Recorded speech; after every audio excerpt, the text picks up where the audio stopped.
I'm Perdita Felicien, author of My Mother's Daughter, Olympian, world champion, TV host, and I'm ready to start digging deep.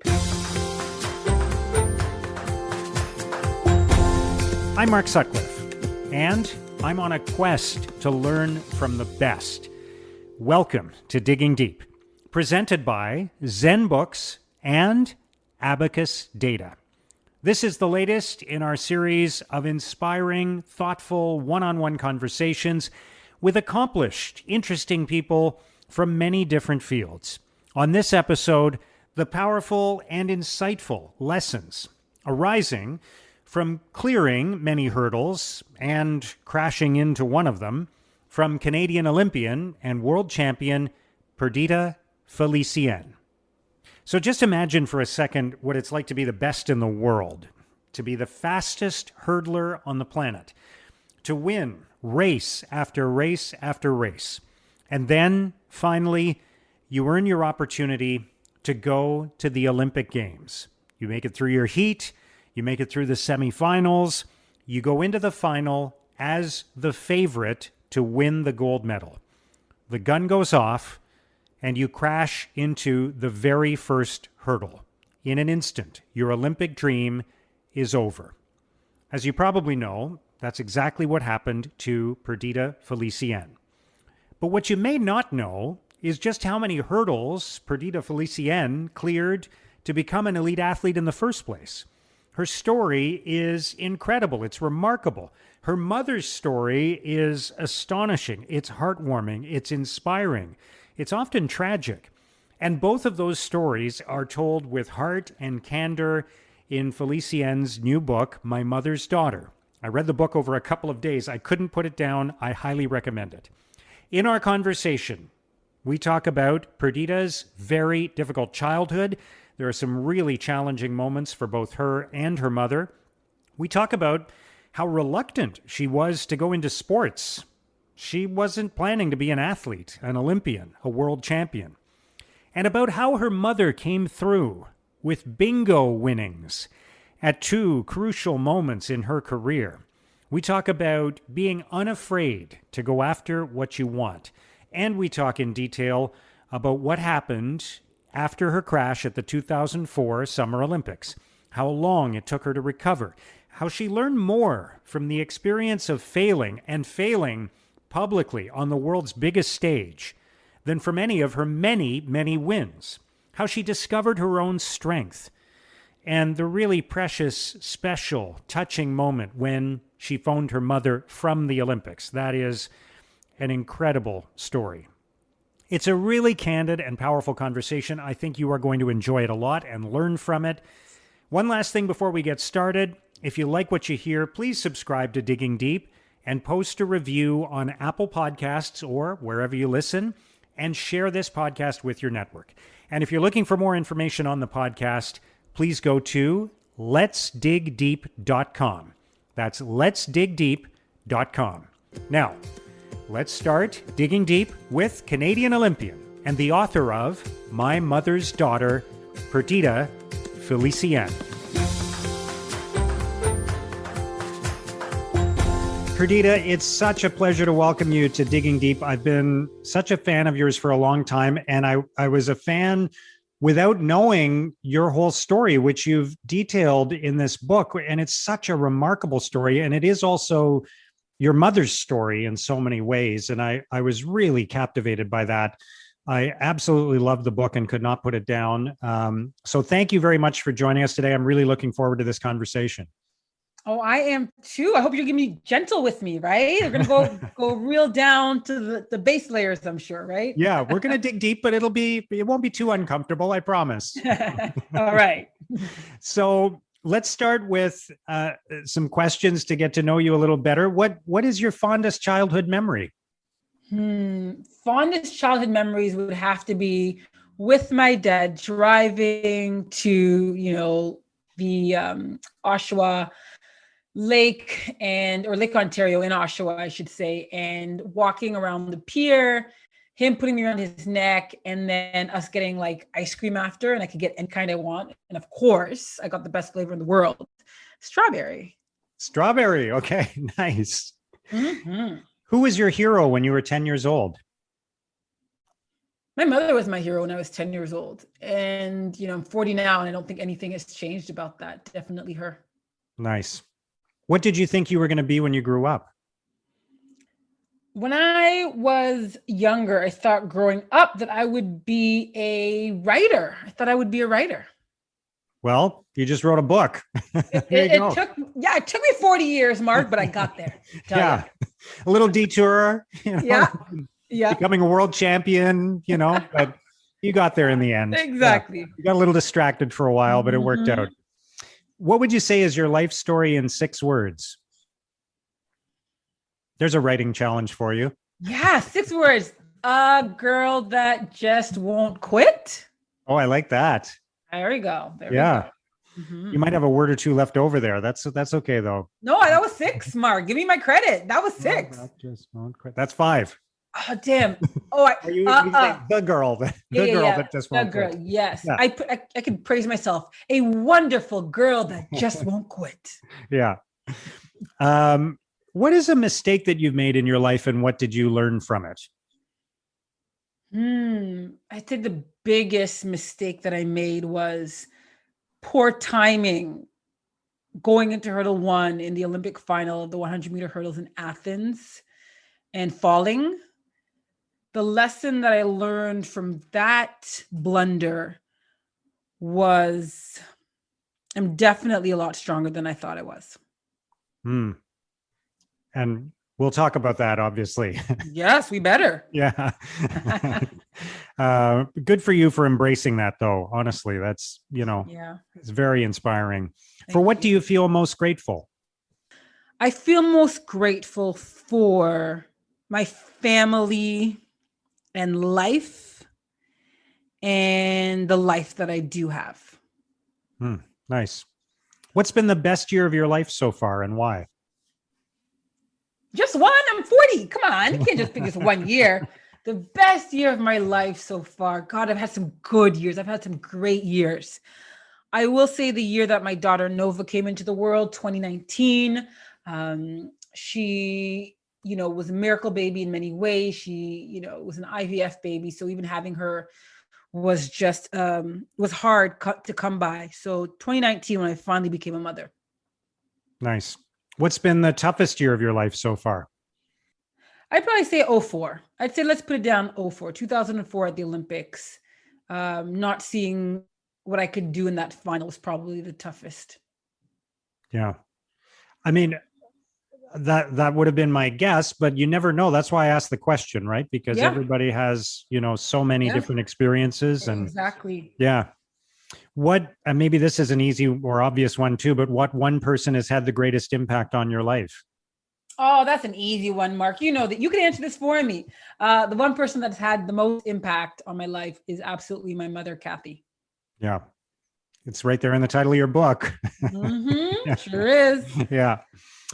What is the most important lesson you've learned that you would share with others? I'd say the most important lesson that I've learned through my own life's journey is it doesn't matter, where you come from. What matters is who you become. I like that. Yeah. But, it's interesting because we'll talk more about this coming up, but in some respects, in very unfair ways, and your mother experienced this, it does matter where you come from sometimes, right? Yeah, it does. Yeah. It does. That sets you up, how that sets you up and everything. Absolutely. Yeah. But I guess I'm meaning like what you can make of yourself. Yeah. Yeah. What would people be most surprised to learn about you? I am a prolific burper if given the opportunity. Okay. I'm very good. Not on demand, but I can burp when I'm ready to. Okay. My husband hates that. He hates that skill. Ugh, don't do it around my husband. Yeah. And like big time belches, like. Yeah, like big time. I gotta be inspired though. Like I gotta be inspired, but like it's not ladylike, so I don't really do it. But I used to in my 20s. Oh, I burp all the time. Oh yeah. Yeah. Oh yeah. Do you ever entertain your daughter with that? No, I haven't done it in a while, right? But I probably should. But then it's such a poor habit, hey? Who cares? Anything goes inside your own house, right? 100%. Yeah. What's your secret talent other than belching? I feel like it should be something cool, like, oh, I can juggle with one hand, or I can like tightrope walk, and I don't have any of those kind of skills. So what's my secret talent? I'm a good cook. Is that a talent? Like, I'm a good Sure. cook. Like, yeah, I'm good at cooking Is there and any? eating and eating. Eating too. That's my specialty. Yeah. Is there a Yeah. particular kind of food you like to cook? Everything and anything. I literally will look at a picture, and if something looks good to me, I'll cook it. Like last night, I made this jumbo grilled shrimp with like Alfredo and pasta sauce. Like a few days before that, I made like this like ribs, like these dry rubbed ribs kind of thing, and grilled them. So I'm inspired by photos. I cook every and anything. Cool. Mhm. What's the most fun you've ever had? Oh man, in 2013, I will never do this again. But the most fun I've ever had was I jumped out of a plane in Australia, Wollongong, Australia, to be specific, right outside of Sydney. And I'll never do it again, but I survived. So that was the fun part. What made you do that? My best friend forced me to do it. I had just retired, and she was like, you just have to do it. I'm like, okay, yeah, why not? And it was almost like symbolic, like leaping from one career to the next. And I went to the safest place in the world to skydive, which is Wollongong, Australia. And I'm like, okay, the odds of me kind of like not surviving are pretty low. So I'll take a chance here. And I did. And it was fun. Okay. Wow.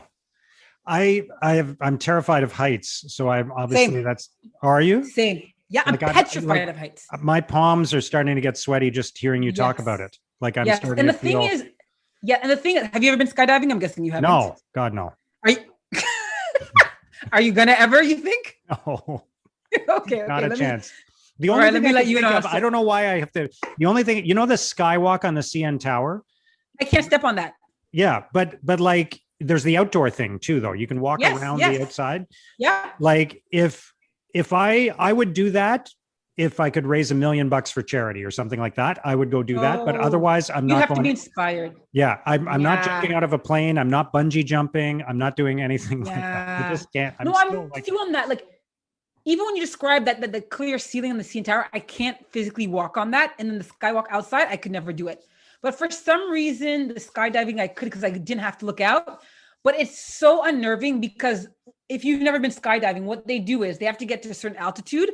So the plane goes in a small circle, like almost like a spiral, winding its way up and up. And that's almost torturous because I'm like, just get to where we're going in 15 seconds, please don't. And then you have to hang out the door till they get to the altitude. And as they get the altitude, they just jump. I did tandem. And I don't recommend it. Yeah, certainly not to me. Yeah. But at least with the tandem jump, like I honestly don't know if you got me up in the plane, if I could actually like throw myself out, right? So at least with the tandem, you're attached to somebody else and you got no choice, right? Yeah. No, you Good have for no you. choice. And I recorded the whole thing. Why would I ever do that? Because the faces that you make when you're falling like thousands of feet in the air are not the most attractive, but there's the shape. Yeah. But here's the thing, not to go too far down this path, but you know, there's all kinds of different phobias and fears, right? At least there's some logic behind being afraid of heights. Because if you fall from a great height, you can, get squashed like a bug on the ground. Like, at least it makes sense, Exactly. We're not supposed to jump out of airplanes. Like that wasn't the plan, No. Yeah. Okay. What's the scariest thing you've ever done? Was it that? Or was there something else? No, that's the scariest. Yeah, that's the scariest. Well, that's interesting. Both the most fun and the scariest thing. Yeah. What's your boldest prediction for the future? I don't know that I have one, Mark. What is my bold prediction for the future? I don't know, like that this virtual world is here to stay, I think. Okay. There will be some kind of hybrid future of like you can do things virtually, but then you can go to the places. I mean, yeah, maybe that's what it is. Not super bold, but hey. Okay. Maybe I could jump out of a plane virtually. Is that Mark? Yes. If you did that, that's my bold prediction for the future. Mark will jump out of a plane. Okay. Yes. But I could only do it virtually, I think. If you were speaking to a group of students, what would be the message of your commencement address? I've been telling students to have a really strong sense of their purpose, their why for anything that they're doing or they're embarking on, because when the doubt creeps in or the noise or the difficult moments, they'll be so fortified in their reasons for doing what they're doing that even if those doubts come in, they won't keep them off their path. They won't take them off their path. So just having a good sense of who you are and why you're doing what you're doing. Yeah, that's a really powerful message, because ultimately that's when it gets hard, you're going to need to be oriented to that purpose. Otherwise, it's just you're gonna bail or go off track or whatever, right? Yep. Yeah. Or doing things for other people and not yourself because your parents say you should be doing this, or your society or religion says you should do it. Like, no, people need to start living for them and what they want. Yeah. What has been the greatest turning point in your life so far? I'd say the biggest turning point has been turning 40 in August of 2020. I feel like when I turned 40, I was like, oh, I am me, and you're going to get all of me, and I'm not going to apologize for being me. I'm not going to dim my light or make myself small. I think this is the most sure of my womanhood and my identity that I've ever been, is being 40. Nice. Did you get hung up about turning 40? Like leading up to it? Not in a negative, but I was definitely obsessed with turning 40. Like I would always talk about turning 40 on social media. And I'm like, I'm 40. Like almost it was a badge of showing that I'm full grown. You know, I'm a full grown human now. But I wasn't obsessed in a negative way. Like it sounds bad, but it sounds not old. It sounds mature. Yeah. It sounds like you're not 25 or 26. No one takes you seriously back then. Now they take me seriously. I'm 40. That's what I felt. Okay, nice. Yeah. Wait till you have a little bit of gray hair and then it gets even better. Oh, yeah. I love it. I remember a friend of mine when I turned 40, and I had a friend who was about the same age, and he said, the thing about turning 40 is it's sort of the end of being young, right? Yeah. Like you're not young anymore after that. Yes. Right? For better and for worse. Yeah, for better and for worse. I think that's a beautiful way to put it, the way he said it. You're not young anymore. You're not like a teeny bopper. You're not, you know what I mean? Like, yeah, you better be doing something with your life at 40. Yeah. What has been a recent epiphany for you? Is there something about which you recently changed your mind, or something new you learned? Yeah, that's a good question. Yes. So new epiphany for me, I've always been obsessed with being perfect. Not me per se, personally being perfect, but my efforts being perfect. So if I approach a task, I'm doing it to 100% of my ability. It might take me forever to do it, but I'm doing it. And that caused me to have, go towards burnout towards the end of 2020. And now I realize, no, we're not doing the perfection thing anymore. You're doing the task to the best of your ability, and good is good enough. Even if it's 50% or whatever, like, usually, like, for example, if I go to bed at night, sometimes I don't want to leave any dishes in the sink. The last few days in this year, I leave the dishes in the sink. They'll be there in the morning. Or, a client, I'm a speaker as well. A client might want to do a tech rehearsal. They want to do a full-on rehearsal. I've been speaking for 10 years. I probably don't need to do a full-on rehearsal. So I push back and say, I'm not giving you a full rehearsal. I'll give you 10, 15 minutes to check the call on the signal, but that's all you're getting. So I'm just learned that I don't have to be perfect and do things exactly. That I can drop some rubber balls, they'll bounce back and it's fine. I'm just not going to, drop a glass ball, which are the things like my health, which I feel like or mental health, which are things I feel like I've sacrificed in the past. Yeah, good for you. I like that. I can relate to that because I have this tendency to sort of start every day with this huge to-do list and be disappointed if I don't get everything done. Yeah. And then lately, we're all burnt out, right? At this point in the pandemic. Mm-hmm. Lately, I've been saying, like, why do I have to get all these things done? What are the things that I have to get done today? Like that can only get done today. I'll get those things done. And if a few things are left over for tomorrow, that's okay. Right? That's fine. Yeah. Yeah. But we hold ourselves to these impossible standards, right? And it's all us. It is our own doing. I'm like, okay, if the lawn doesn't get cut today and it gets cut in a day or two, like, what's the big deal? So the neighbors are gawking. So they're dandelions. Yeah. Okay, sue me, Yeah. Other than your own book, is there a book that you are most likely to recommend to others? A book that's had a big impact on you? Oh, yeah. There's a book that I love I think it's called The Long Walk Home. I haven't read it in a few years.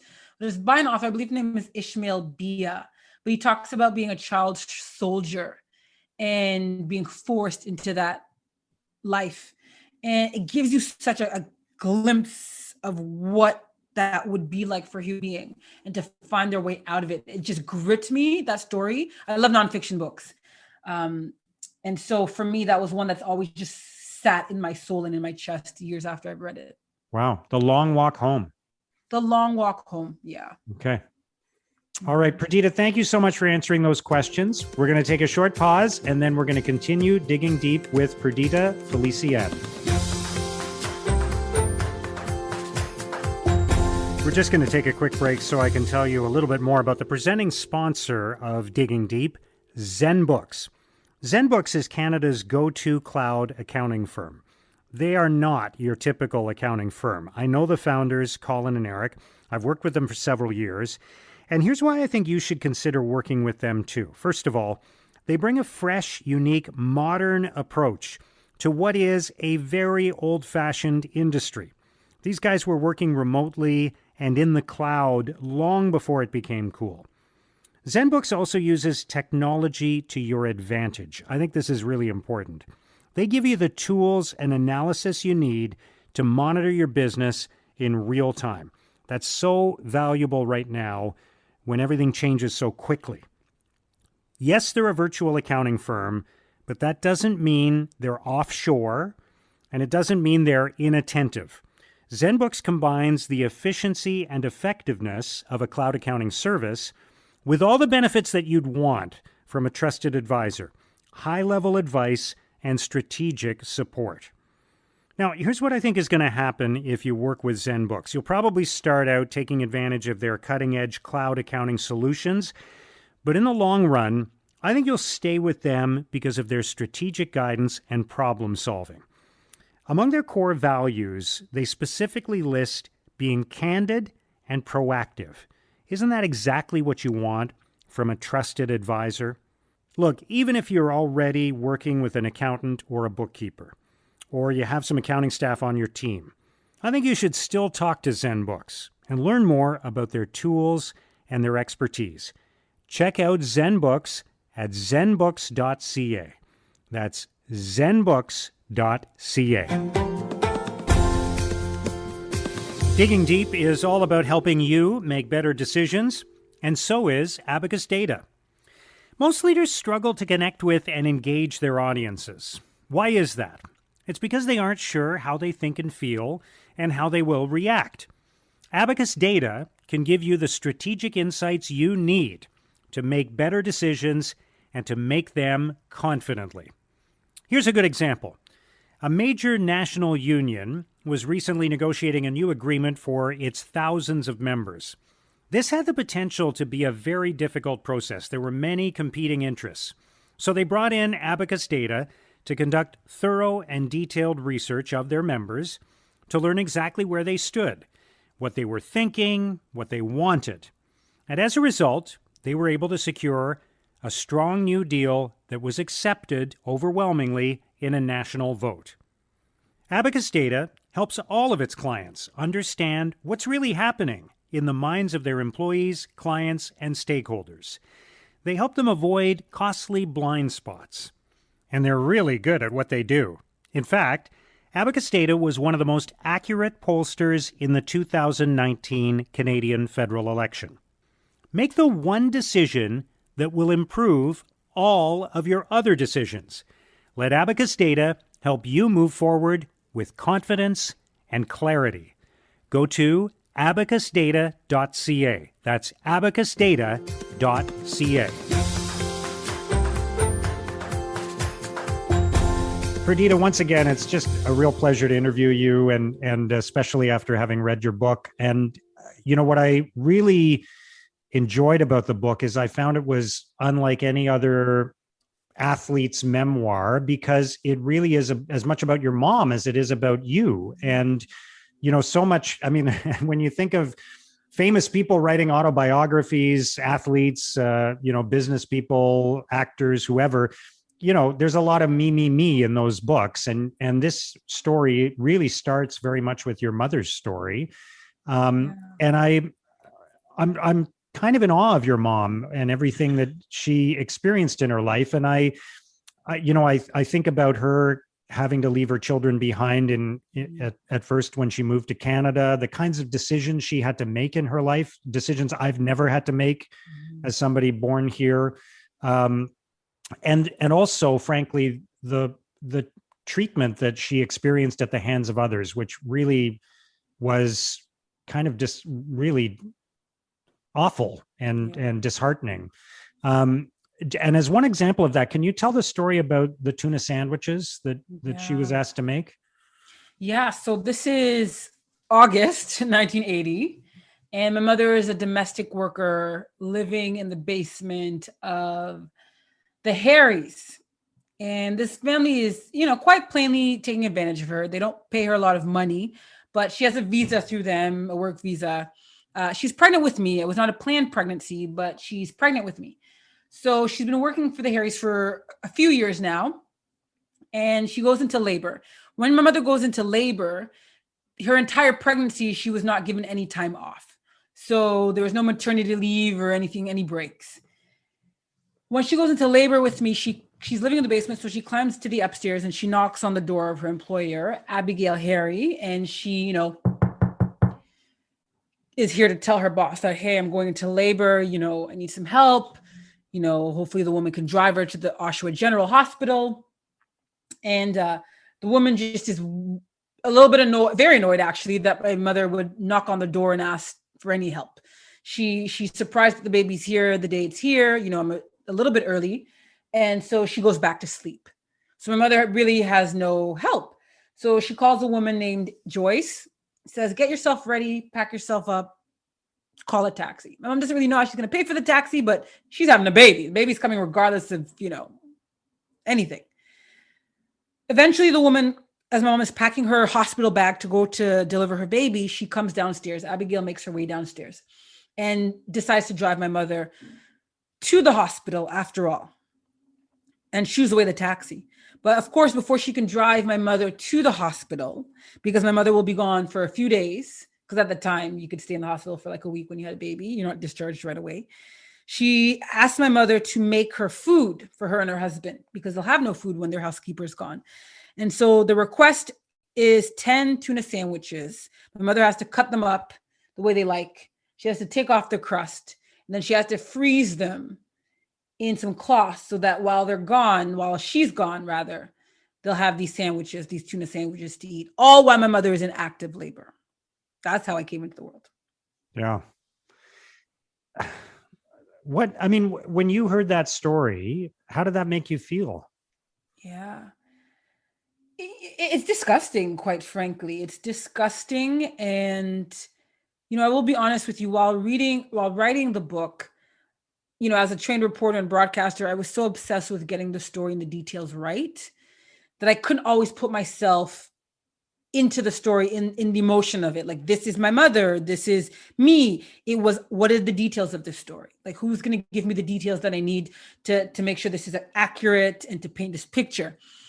It's not until now, when people are picking certain parts of the book that really strike them, and this is one that keeps coming up, that I'm like, holy crap. Like, this is not how any woman should be made to feel or have to deal with in that delicate state. My mother, she's not mad at the family. I mean, they're long gone. They're dead. These people were in their 70s back in the 80s. But for me, I look at it and I'm like, how dare you? How could you? What kind of human would you have to be that would be okay for you to do? I don't understand it. And that's the stuff that my mother was up against in her quest to make something of herself here. Yeah, and that's not the only story either, right? I mean, and that's the word that sort of came up for me was dehumanizing. There's almost what I saw, a kind of a theme that I saw with some of the events in your mother's life in Canada was that there were people who were notionally helping her by giving her a job, giving her an opportunity, helping her to move to Canada, that sort of thing. But because they were helping her, they took advantage of her, and they thought it was okay to take advantage of her because they were helping her, right? That it sort of gave them license. Well, because we're helping this person, she owes us so much, right? So much more than another person in different circumstances would owe in that situation, right? Because she was an immigrant to Canada. Well, exactly. And I think, it's really shedding light on at least one aspect of the immigrant experience and what, coming to this country for a person can mean. And I think we do idolize, this idea of, a land of milk and honey and prosperity and equality and all those things. But there really is a price to pay for that. And I think a lot of those families knew my mother had very little power. She had very little traction and, autonomy really over her life. And she was at the mercy of these families a lot of the times. And they preyed on that. My mom didn't know her rights. My mom didn't know, what she could and couldn't do. She didn't really know how to navigate the system. And I know my mother wasn't accepting of what happened to her. And she couldn't always push back, right? Because pushing back, she knew would ultimately probably land her further behind. So she had to endure it. And I think her way of pushing back was simply to endure and to understand that if I just keep enduring and making it through and outlasting these storms, then one day I will come out on the other side and I will be better for it. And my children will be better for it. There are times even now looking at the stories on the page and I'm like, Mother, why didn't you just go home? Like, why didn't you go back to St. Lucia? Right. And that's easy for me to say, I had an education and, I was raised, very differently, more a modern woman. I like to say worldly woman. It's easy for me to look back in time and my mother living in the 70s and the 80s, enduring this and tell her what she should have done. And I do understand too, like I'm talking out of two sides of my mouth, because had my mother made the choice to go back to St. Lucia, well, guess what? The life that I have, and how vividly I lived and the experiences I had of, being an Olympian and being a world champion and, going to university, all those things, most likely, Mark, would have not been my experience. So I'm thankful for her sacrifice. Yeah. And maybe, it's interesting because to go back to what you said about finding your why, ultimately her why was for her kids to be in Canada and to have the life that you ended up having, right? So maybe that's what allowed her to stay focused in spite of all of the horrible things that people were doing to her, right? Oh, yeah. Yeah, because my mother knew that the only future waiting for her and her children was selling on the beach. And she had done that since she was 11 or 12 years old. Right. So by the time she's in her mid-20s and she's in Canada and she's left some of her kids behind, her two oldest, and she has me in Canada, she understood that if she returns, that's what's waiting. And she already knew that she didn't want that. Right. So there's a part of me growing up where I'm like, because I was a witness to all the things that my mother did see, that I knew I couldn't really mock her struggles by not doing anything with this experience. Like I saw what my mother endured. So how dare I now be here and just not do anything with this opportunity that she has given me? Like there's no way I wasn't going to be great. And great was not necessarily being on a Cheerios box and, winning medals and having people know my name. It wasn't that. It was being a good person. It was getting an education. It was making sure I never brought any kind of shame or disgrace to her doorstep. That was really what, my whole goal was growing up. There's another element to her story beyond just the fact that there were some specific people who treated her poorly. And that is, as you alluded to, we sort of have this view of Canada as this incredibly welcoming country, this incredibly diverse country, a wonderful place for immigrants to come to. But the system is far from ideal. And there are all kinds of disadvantages that are built into the system that take people who need help getting ahead and put them further behind, right? And that applies to new Canadians and it applies to people who grew up in poverty and that sort of thing. And as an example, your mother was sponsored by her husband, which meant that if she left her husband, she was at risk of being kicked out of the country, right? And I mean, how can we have a system, Yeah. where that's inherent in the system? It just creates more disadvantages for people who are already disadvantaged, right? Yeah, it's so true. And even in my research, um, the plight of, the Caribbean woman who comes here to work and, to help wealthy, mostly white families was really an arduous one. It hasn't actually gone away. Like it's different, but it hasn't really gone away. And even my mother, sewing into this country and helping, do jobs that most, affluent Canadians would probably never do, never want to do. Her path to become a citizen was so tenuous and so difficult to attain, right? And that is still the case. You look at what immigrants and refugees are up against. Their ability to become full-fledged citizens in this country is a really hard path and a really, really long journey for them to get to. So that plight is still here. But I think at times, yeah, we find comfort in saying, well, look at what we've done. We're so multicultural. We're so diverse. We are many of those things, right? But I think that sometimes are the blinders that we put on where we kind of ignore, the underbelly, the undercurrent of some of the things that, new Canadians face and people who want to come here and build a better life. Well, that build is really, not an easy, attractive build. The final pieces, right? That success story is great, but it's not, it's that journey to get there that we often don't see. Yeah. So my parents were immigrants to Canada, and my mother is half Chinese. So it doesn't show up on me, and it's not in my name and all of that. But I often reflect on how different my life would be if my circumstances were different. And I know how lucky I am and how privileged I am to have been born in Canada. I think you get to see that even within your own family, right? Because your siblings weren't born in Canada, and you were, right? So you were. So do you reflect on that sometimes? I was writing the book. So yeah, my two older siblings are born in St. Lucia, and I was born in Canada. And when they came, my mom finally was able to bring them here. They struggled with school. And I will tell you, I was writing the book from probably 2014 to about 2019.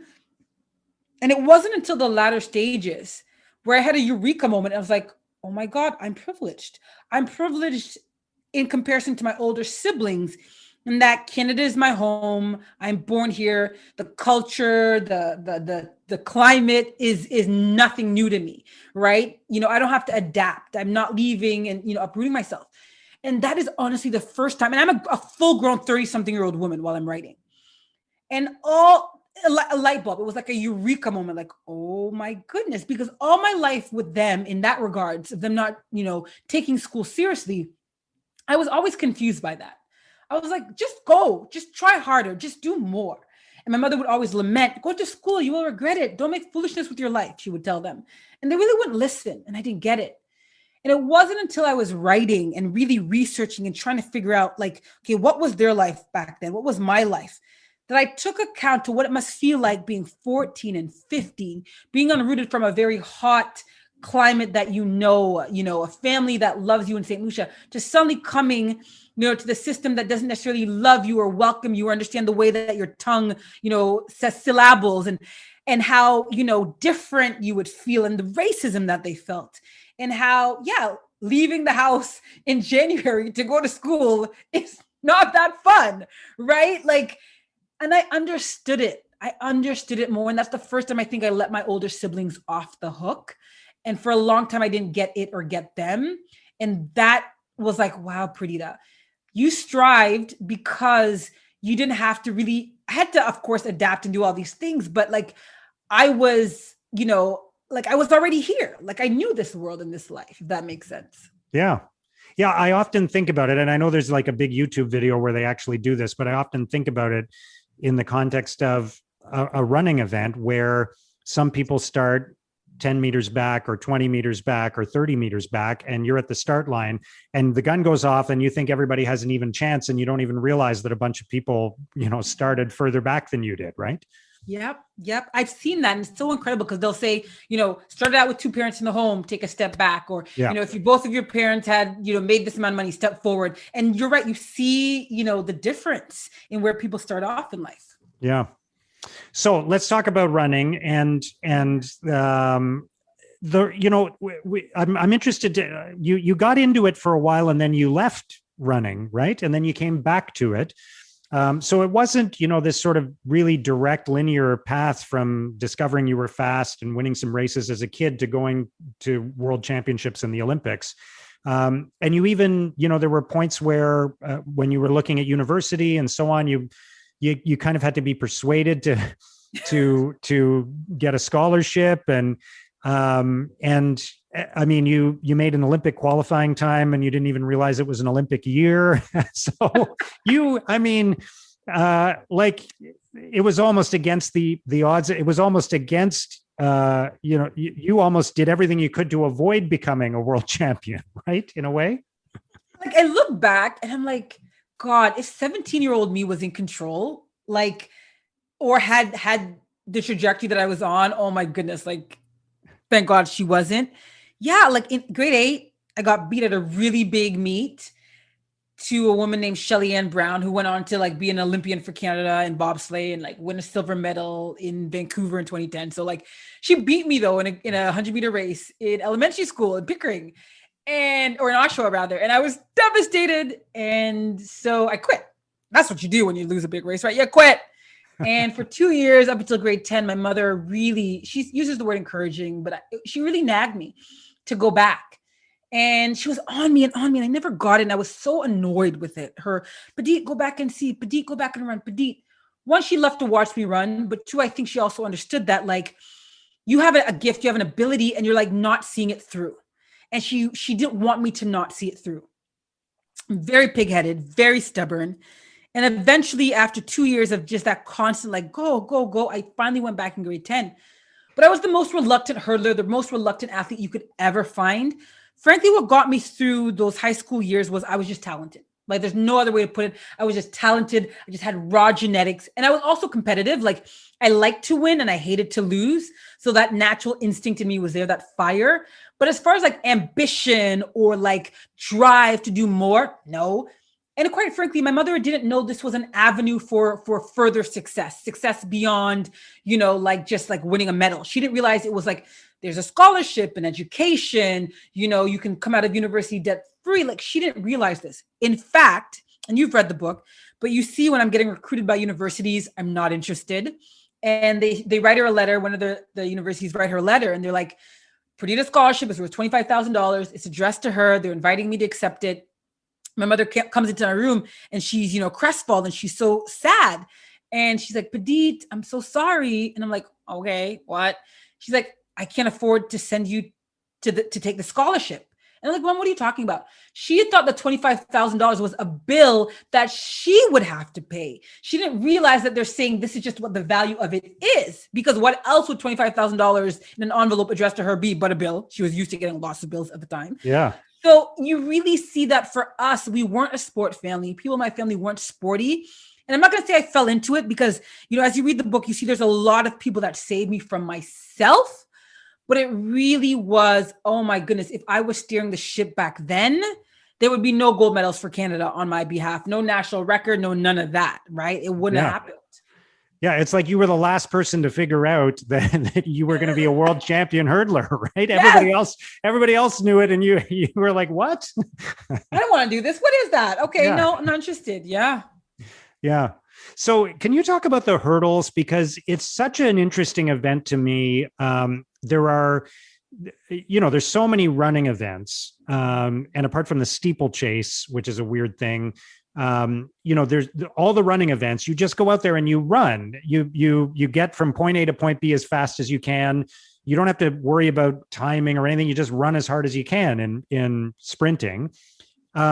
What's different about the hurdles and how do you have to approach it differently? And, because I find it fascinating.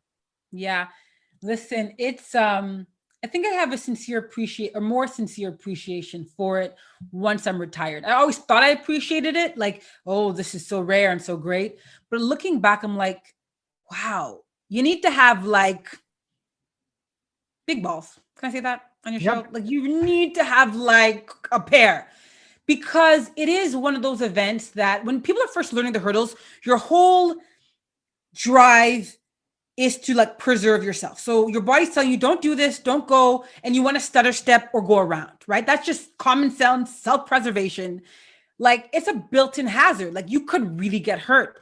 The It's like hurdles are not even, it's like not pushing yourself out of the plane, right? yes, 10 times, Yeah. right? Over Yeah. 12 seconds if you're world class. So I think what people really need to appreciate about the event is all hurdlers in the 100-meter hurdles take the same amount of steps. So we all take 3 steps in between the hurdles. And so we're clearing each hurdle with the same either lead leg, whether it's your left or your right. And so it doesn't matter how tall or short you are, right? You have to just take those 3 steps the fastest.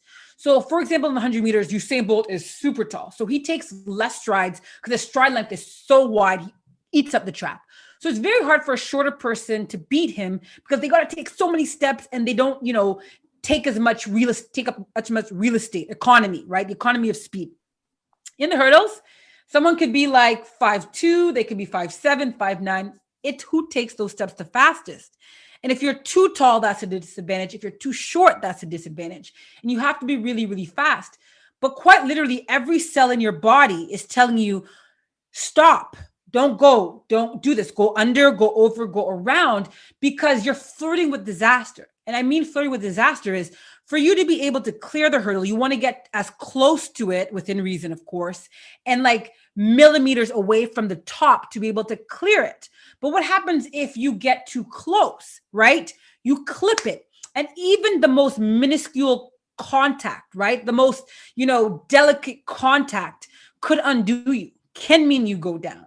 And, the lanes are narrow. They're just over a meter wide. And so you are at the mercy of the women around you. You're at the mercy of the wind. You're at the mercy of someone maybe hitting you and going off course that can make you in turn go off course. It is just a really, really scary race to run. And then you look back and you're like, wow, I just cleared a minefield. And every single one of those hurdles was a bomb. And on a good day, none of them detonate. On a really bad day, one or all of them detonate. And then you go down and it's over. Yeah. So like, I really, I know you're totally willing to talk about this and you write about it in the book, but I feel really awful bringing it up that, when the bomb went off at the Olympics, right? Yeah. So it's your Olympic moment. You're the favorite. You're on a winning streak. Everybody in Canada is watching, expecting a gold medal. And by the way, that I find that's a whole other topic of how, we don't pay any, I'm exaggerating, but many people don't pay any attention to Olympic athletes for 3 years and 364 days. And then they turn on their television and all they want is a satisfying outcome. And then they're mad when they don't get it. Right. Yep. And it's horribly unfair, but you have, you could have hit the first hurdle on any other event, but you did it at the Olympics. And everybody knows that story, but can you just talk about, what that experience was like for you? And thank you for being willing to do that, because I feel bad bringing it up, Don't worry. You're not the first. I don't shy away from it because I've always vowed that, any lesson that I've gotten from this, I think what makes that moment mean something beyond is if I can share it, right? And not holding on to it as a sense of shame or anything like that. But it is, like you acknowledge, like it is a difficult thing to dig deep about, right? To go in. But it was, it is and will always be a moment that always will be the one that got away, right? I'll never get to know. The cruelty is I fell at hurdle 1. And like I explained, there's 10 hurdles in the race, 12 seconds. I went down within 2.25 seconds of the race. Not ever getting to see, I didn't even get to come 5th or technically really last. I mean, was I even last? What do you say? Right? Did not finish, disqualified. I don't know. So it's not even like I got to say, like I was 4th or I was this. I didn't even get to see. I didn't even get to put a time down. And that hurts. Till this day, that hurts. And I I liken it to putting yourself out there. I was unafraid to go after this thing because here's the thing about sports. There is no guarantee. And in my event, there is very little room for error. Some events, some sports, you can salvage a mistake, right? You can try and maybe get up and come back from that in the 10,000 or 5,000. There really isn't a lot of room there, but you get what I'm saying. My event was like, hit that thing, went down. Oh, 10 seconds later, it's over. Oh, sorry. We'll see you in 4 years if you're lucky. So the only sense that I can make of that moment is that I was not afraid to go after it. And if you are going to achieve and attain anything in your life, you have to be unafraid to let it all out there and potentially fall on your ass. The only way I was able to become world champion the year before is I had that same gusto, that same determination, that same, I want this and I want it bad. And it come what may, I'm going to go and see if I can get it. I got it the year before. I didn't get it that year. And honestly, I never got another Olympic shot. That was it for me. And I find it cruel at times what Olympians have to deal with, especially this year. Like it's now been 5 years since the last Olympic, whereas like NHLers, the Stanley Cup is every year and you get the cup next year. You try, like, look at the Maple Leafs. How many times have we been behind them on this bandwagon? Like, give me a break, right? Like I wish I got a chance every year and you were still behind me. So it's one of those things, honestly, Mark, the only sense that I can make of it is like what I've said. All of us have to be unafraid to go after what we want, because the other choice is to just live a very simple, unremarkable life in the shadows where you never win and you never lose, but you never get to feel the full breadth of human existence and human emotion, the high and the low. And it doesn't have to be on an Olympic start line, right? It's going after that promotion, going after that person that you love, putting your heart and your soul and your dreams on the line. That to me is what makes life truly worth living, is that every single day we put a penny on the scale until that thing that we want tips in our favor. And even when it doesn't, the pursuit, that journey, that joy of going after that thing is really what I'm left with, because there was such a joy in going after this thing for almost, well, more than a decade, that I still find so much solace and so much comfort and so much kind of like thrill in all of those memories of the pursuit. That's so powerful. And after reading your book, I was thinking about how, of course, you'd rather have the gold medal. No, who wouldn't? 100%. But you've had this other experience that has given you that insight, that has given you that perspective, that knowledge of all the benefits you got from the journey, regardless of what the outcome was. And it's a perspective that maybe somebody else who has a gold medal doesn't have, because they got the finish they wanted. And the trade-off for that is they don't reflect back the way you do, right? Is that a fair way to sort of describe how you come out of this? I think it is. And while I was writing My Mother's Daughter, I remember, I talked to so many people while researching this book.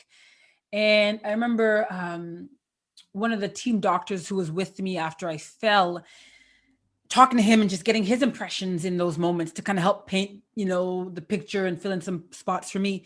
And he said this to me while I was writing, and it was hard to hear it, but I think I get what he was saying. I think it's what you're trying to say now, in that I think more people can relate to the devastation and me going down in that moment, perhaps, than they could maybe relate to someone who won a gold medal and everything went the way it was supposed to, right? And I also think what he said, and this is hard to swallow as well, but I think I have to admit that it's probably true. I think I got a little bit more runway out of that experience as far as having a story to tell, right? I think we need the gold medal stories. I think we need those, but I think we have a lot of those, right? But I think the story that someone can relate to is, you failed, you fell on your butt, you stunk it up, you had a blunder, you made a mistake, and normalizing what failure means. And I did it on a very public, very global scale. And there really is no shame in that, because I think I've turned it into something that is more of a lesson. And I truly personally have learned more from the experience in Athens than I did in Paris. Paris was easy. Paris was easy to go in the mix zone and spend 3 hours talking to the world's press. What was very difficult was making the decision moments after falling on my butt to then go and speak to the press. That wasn't something that I was made to do or I had to do. That was a choice that I made, that I wasn't going to divert. Ask me the question and I'm going to answer it, regardless of my whole entire body feeling like it's not it can't possibly be living this nightmare in the moment. Yeah. Wow. Good for you. That, there's so much character on display in that, Thanks, in the decisions you made there. I mean, that can't have been easy. Can you talk about the phone call you made to your mom after the Olympics? Yeah. Listen, I don't my mother, I'm like, girl, you are a poet and nobody knew it. Like it was, or you're a poet and I didn't even know it, because they called her after and I was devastated, of course.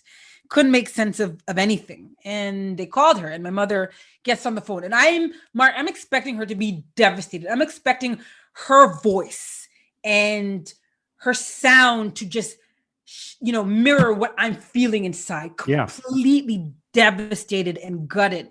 My mom gets on the phone. We should point out, by the way, like the television crews were at her house, right? Yes. To kind of capture the moment of her seeing her daughter win the gold medal, right? Yes. So live. Yeah. Yeah. Live. Yeah. So yes. Yeah. And of course, I don't know that they're all there. I don't know that we're live on TV. I don't know anything. And my mother says to me, dry your eyes, Perdita, dry your eyes. You are the gold.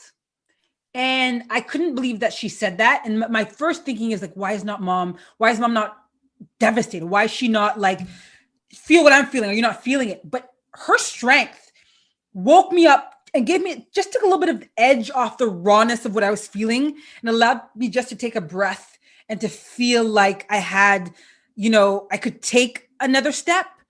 And I was like, oh, my mother my worth for her is not this moment. Of course it would have been good. Of course she wants it and we all want it, but this is not what my value is to her. I'm not a failure to her. I'm not lacking in this moment. I'm so worthy in this moment, even if the rest of the world, does not value me for whatever, not winning a medal, because, everyone's look on their faces was this poor Perdita. So when you see that mirrored back at you everywhere that you turn, everybody's like this poor girl, like it was death. Right. But then the one person gives you life. Oh my God. It was all that I needed in that moment. Oh, it's so beautiful. Magical. Yeah. Mm-hmm. That when you talk about the faces like that, it just immediately made me think of how, there are people who are, let's say, diagnosed with cancer and they don't want to tell everybody that they're diagnosed with cancer because they don't want everyone to look at them like that. Right. Yeah. The pity. Oh my God, Mark, I can't tell you. 17 years now since, is it 17 years since Athens? I think 17 this year. Gosh, we're old. I'm old. I'm older. You're older. Maturity. I can't tell you, and this is just bringing me back because time makes you forget some of these smaller details. I remember hating that because I could be anywhere. I could be, and these are literal moments, Harvey's, Union Station, the grocery store, a train station, on a plane, and someone would recognize me as the girl from the Olympics. Years later, a year later, months later, but it would happen. And the look on their face was just one of just pity and poor you. I resented those looks. I hated those looks because that's not how I felt about the moment. That's not how I felt inside. And people would come up and it would be like, oh, you wanted it too much, or poor you. And so I understand with people who are facing those moments, right, of their life really being altered or changing, why you would never share, because you don't want that to be how people see you every day, because you don't feel that way. Yeah, exactly. You wrote in the book, everyone is a hurdler. And, it never, as I was reading the book, it never even occurred to me the perfect metaphor that, you've got this mom who cleared so many hurdles just to get to where she ended up in her life and to set you up in your life. that it almost makes sense that you ended up being a hurdler. But can you just talk more about that sort of little discovery that you made and the metaphor for life that hurdling is? Yeah. So I do believe that everyone is a hurdler. And again, it took writing this book for me to like put that together. And the irony of it only showed up once I was writing it and almost done. Like, wait a minute, I'm like one of the best in my generation to ever do this event. And then my mother was like, a figurative overcomer of things, of obstacles in her path. And it's almost like, she taught me everything that I knew. Everything that I knew. She was the first coach, the first teacher, the first hurdler that I ever saw and was able to kind of like mimic in my own life. And yes, to then have her have a child who is like, literal overcomer of obstacles on a track, I think gives her pride. And we laugh about it every now and then, right? My mother probably couldn't jump a hurdle today. Well, neither could I, but she laughs, right? Because, we look at all that we've been through and me falling in Athens or me overcoming things on the track. We had to overcome higher and wider hurdles before I even got to any, world class start line.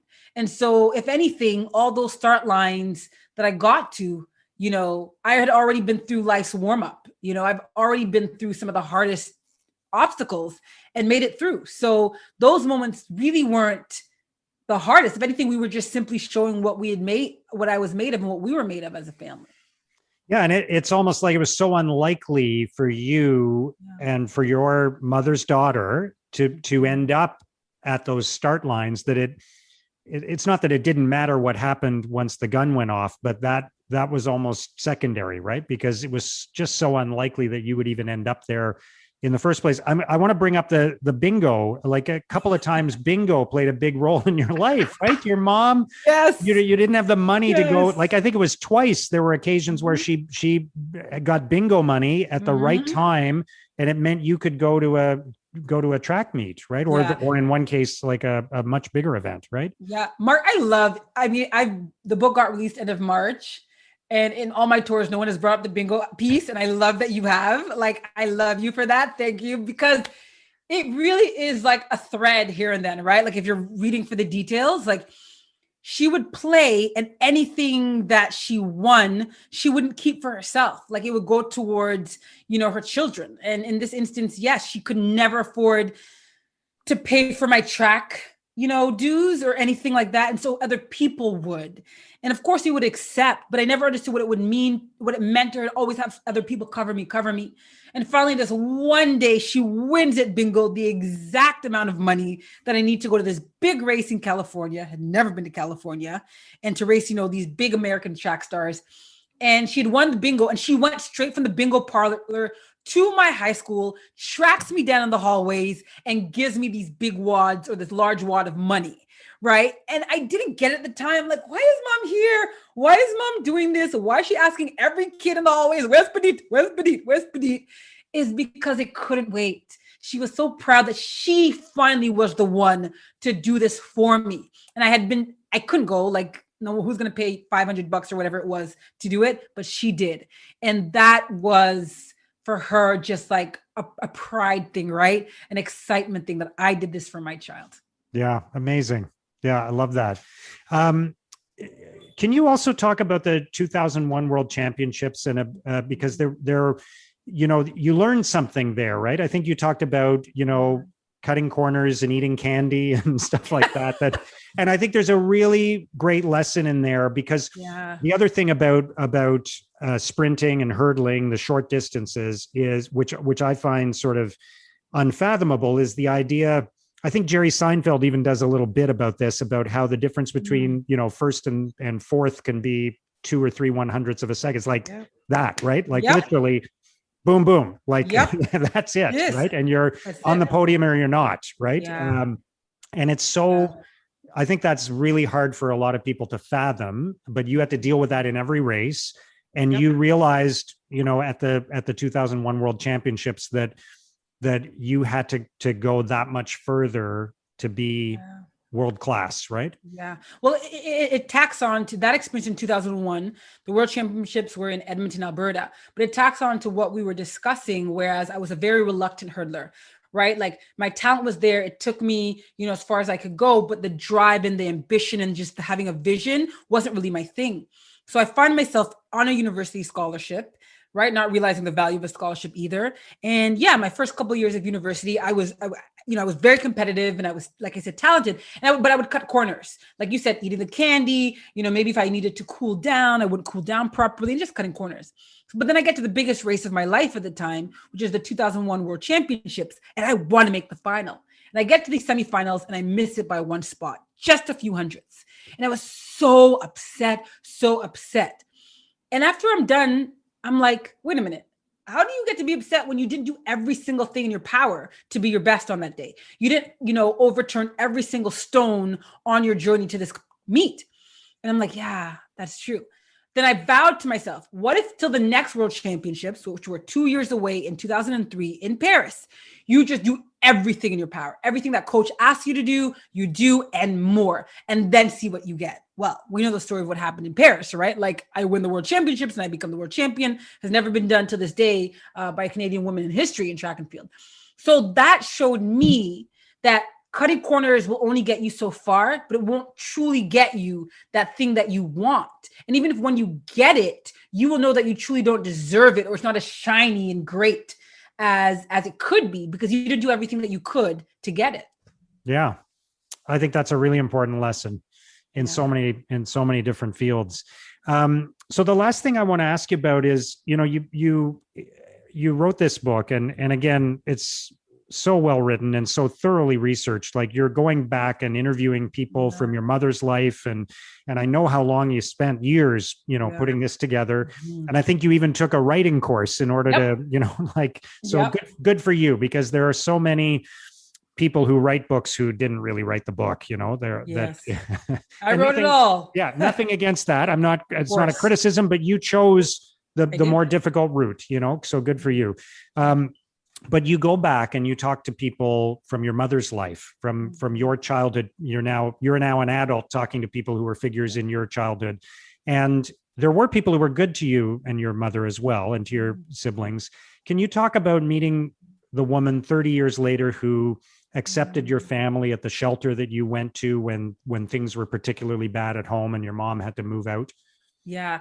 Mark, you really read the book. I can tell Mark read every sentence. Every word. I promise you, every word. I appreciate that so much. You can tell some interviewers like the idea of the book, but they don't always read it. You have done your research. This is so cool. Thank you for that. So yes, you're talking about Sandra McCormick, so I'm writing and I'm researching, and this is probably around, this might have been around 2016, this encounter. And again, going and delving back in the past. And of course, one of the obvious places to start is the women's crisis shelter that took us in. And so I'm telling them what I'm doing, what's going on. And I say to the woman who answers the phone, I'm writing a book. My sister, my pregnant mother, and I lived there for a few months at the end of 1987 towards the beginning of 1988. And I just want to see if there's anyone there that remembers us or that can help, put some stuff together. And if I could just interject for 1 second, just to set the stage a little bit of that time, like you have a good relationship with your dad now, as I understand it, but it was a tough environment that you and your mom were in. It wasn't a happy home. There was a lot of tension. There was, there were moments that you tell the story of your dad throwing your mom's clothes on the lawn and telling her to get out. And as I mentioned before, he kind of could hold over her the fact that he was sponsoring her to be in Canada. So there was a lot of tension and aggression and all of that. So you had to go to the shelter at a certain point, and your mom is pregnant at that point, right? Pregnant. So it's a really, really tough time. Yes. So she leaves him because he's manipulative and abusive and emotionally controlling and all those things that you've described. And we get there in 1987 and we were living there. So when I go back in 2016 to call, the woman that answered the phone and she says, Perdita. And I was like, yeah, she's like, we know who you are here. We've been following your career. We, we remember you. And in fact, I was the same person from 30 plus years ago, the night of November 1987, like when we fled my dad's house. I was the one that ushered you in that night. So the same woman from 1987 to 2016, Sandra McCormick, the executive director, was the same one that ushered us in and then answered the phone 30 plus years later. I mean, my mind was just blown, right? And that's one example of the system working, that there's a safe haven, a safe place for women to go to. And to me, it was just beautiful that she was still there and that she remembered us and she remembered our story. So that's why a portion, like if you were to read the jacket of my book, you see that a portion of every single book, part of everything that I make from the book, the royalties, will be going back to the Denise house in Oshawa, Ontario, because that changed the trajectory of my life and my family's life, because they gave my mother her own home, her own roof. So now she never had to be under the thumb of my father. He didn't have any control over her. She had full autonomy and license over her full existence like she never had before. And that is where I found sport and we thrived and, things became different for us. And so this is my way of really saying thank you, years later.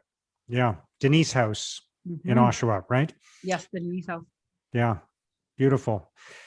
Perdita, really, it's such an honor to speak with you. I'm so inspired by your story and by your mother's story, which I never knew until you shared it. And there's so much, people are going to think we covered all the highlights of the book. There's so much more in there that we didn't even talk about. Yeah. So I really encourage people to read the book, My Mother's Daughter. And thank you for all the powerful lessons you've shared from the book and in our discussion today. I really, really appreciate it. Mark, I really enjoyed this chat. Thanks for having me. I really love that story about Perdita's mother speaking to her right after that terrible Olympic moment, saying, "Dry your eyes, you are the gold." What an incredible woman. And what an incredible person Perdita is as well. I highly recommend Perdita's book, My Mother's Daughter. It is as much a story about her mother, Catherine, as it is about her. It's a very inspiring story. It's very dramatic. And I've been thinking a lot about how much more Perdita learned from failing at the Olympics than she might have learned from winning. I found her perspective on that really, really valuable. So once again, thank you to Perdita Felicien for joining us on Digging Deep. If you enjoyed this episode, please review it. Please share it with others. That's going to help us produce more great episodes. And if you want to keep digging deep into topics and lessons like this, or see the show notes for this episode, if you want to subscribe to our weekly newsletter or read my blog, you can do all of that at letsdigdeep.com. And you can see all the previous episodes of the podcast as well. And get ready for more great stories and powerful lessons on the next edition of Digging Deep. Thank you for listening.